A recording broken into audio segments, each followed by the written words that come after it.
नेवता पेठवनी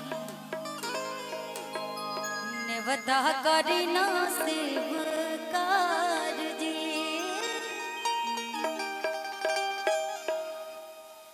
लिहना राघ मोरे आदित्य को सैया हो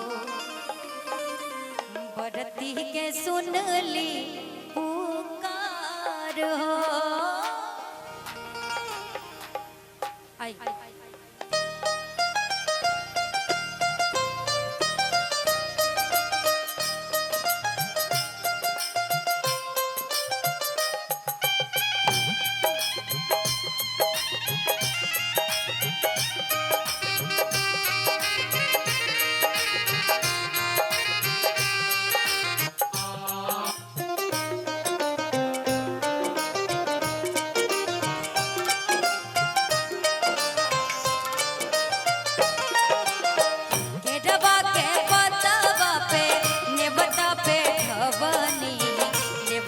करी ना शिवकार जी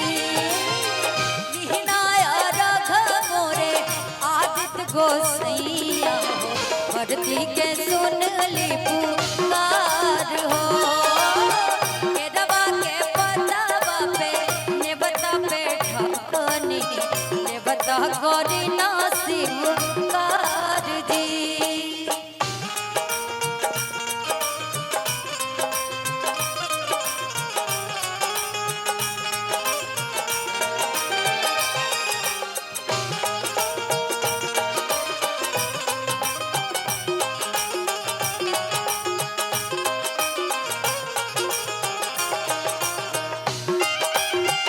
छठी मैया की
करी ना शिवकार जी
चलेला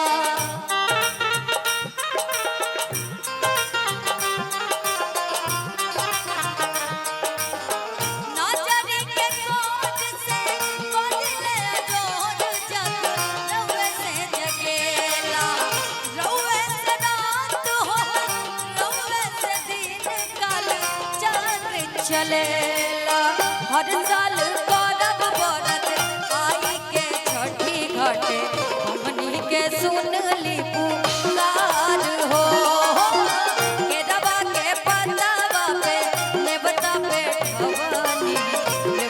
करे